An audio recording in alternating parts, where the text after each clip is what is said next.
मिलती है।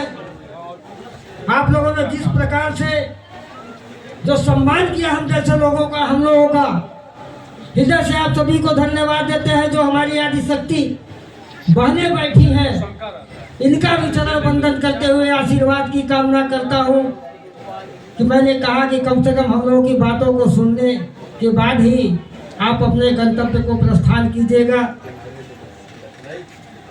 आपने जो सम्मान दिया उस सम्मान के लिए मैंने भी उत्तर प्रदेश की धरती से एक बाबा का स्टिकर, उपदेश युक्त स्टिकर लेकर आया हूँ, जो घर घर तक पहुँचाने का पूरे भारत में मेरा संकल्प है। जो 15 फरवरी को लखनऊ में सूचना प्रसारण मंत्रालय भारत सरकार के IAS जय सिंह के द्वारा विमोचन हुआ था। और हम चाहेंगे कि अरविंद जी कहाँ जहाँ हैं अच्छा। ये स्टिकर सभी बच्चों, बहनों और सबके हाथ में दें और अपने अपने मुख्य द्वार पर उसे लगाएं, नमन करें।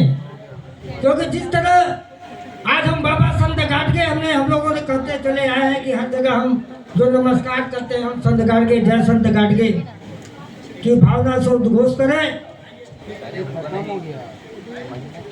अब चलते हैं जिन बच्चों को प्रतिभा के लिए हम लोग सम्मान देने के लिए इस कार्यक्रम का आयोजित किया गया है, इन सभी आयोजक गणों को धन्यवाद देते हुए और एक बात कहना चाहूंगा कि आज शिक्षा, आज देख लीजिए दिल्ली के जंतर मंतर पर क्या कहानी चल रही है। तमाम समस्याएं हम लोगों के बीच में है। अभी हर भाइयों ने कहा था हम सभी जागरूक हो गए, जागरूक हो गए। एकजुटता में कमी है। आज विश्व रजक महासंघ नेपाल की धरती से लेकर पंजाब, हरियाणा, दिल्ली, कोलकाता, बनारस, इस जागरूकता की जो काम हम लोग कर रहे हैं, आप चिंतन करिए, संविधान खतरे में है। आज 11 राज्यों का जो आंदोलन की लड़ाई कैलाश नाहर जी ने लड़ी थी, जंतर मंतर पर हम लोगों ने विश्व रजक महासंघ के बैनर तले धरना दिया था कि जब देश एक है, संविधान एक है, तो हम लोगों के बीच अंतर कैसा। लेकिन उसका नतीजा क्या निकला? नाहर जी है पैदल यात्रा निकाल करके इन्होंने इस आंदोलन का रुख अख्तियार किया था। मैं कहना चाहूंगा अपने उत्तर प्रदेश से लेकर पूरे भारत के अंदर को ये सम्मेलन के माध्यम से मैं संदेश देना चाहता हूँ कि जो देखिए मेरी एक आदत है, मैं कहता हूँ हर जोर जुल्म के टक्कर में संघर्ष हमारा नारा है, और सच कहना अगर बगावत है तो समझो हम भी बाकी हैं। आज पूरी दुनिया, पूरे देश के अंदर जो समस्याएं घिरी हुई है, आज समझ लीजिए हमारे समाज के अंदर जो शिक्षित बुद्धिजीवी वर्ग है, आज तमाम संगठनें बना दिए गए हैं।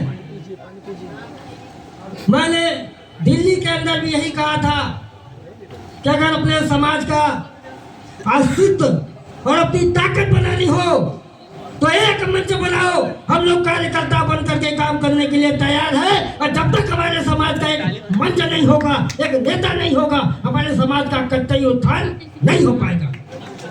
आप उठाकर देख लीजिए इतिहास।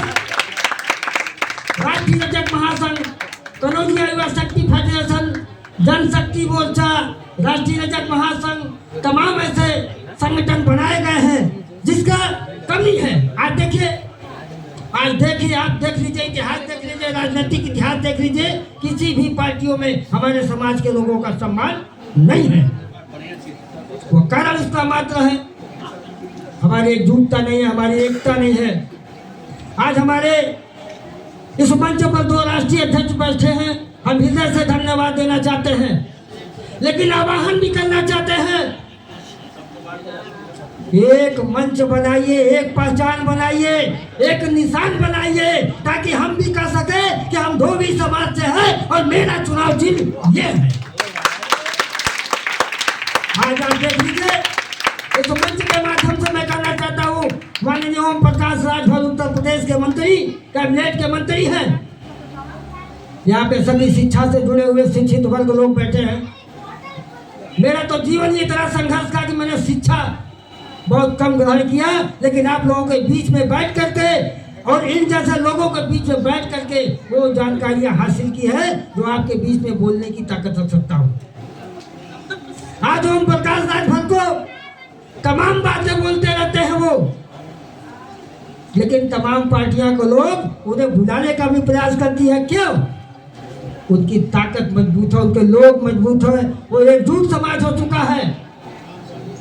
अभी मैंने जब हरियाणा में हमारे राष्ट्रीय अध्यक्ष जी रणजीत जी ने जब हरियाणा में कार्यक्रम किया था, तो हमने वहां भी यही कहा था कि बिखरा हुआ समाज दूसरे को राजा बनाएगा। अब हमें अपने को राजा बनाना है और हमें एकजुट होना पड़ेगा, तब जाकर के इस देश की राजनीतिक पार्टियां हमारा सम्मान करेगी, हमारे समाज का सम्मान करेगी। मैंने हरियाणा में कहा था पूरे चैनल के सामने, और बनारस में हमेशा मीडिया मेरा बयान होता है, मेरे घर तक लोग चले आते हैं, वो जानते हैं मैं निष्पक्ष बात करता हूँ, निष्पक्ष बोलता हूँ। आज हमारे समाज का हम देख रहे हैं, आज देख लीजिए, ये बच्चे इतने परीक्षा दिए, क्या क्या हुआ और क्या आपके सामने आ गई।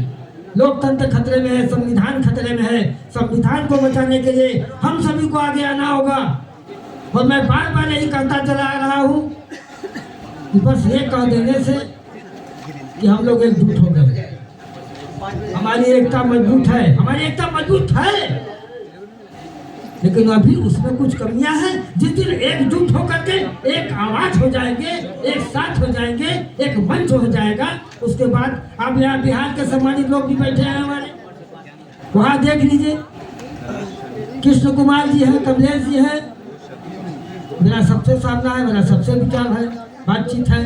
वो एक बार आए थे कृष्ण कुमार जी बनारस की धरती पे,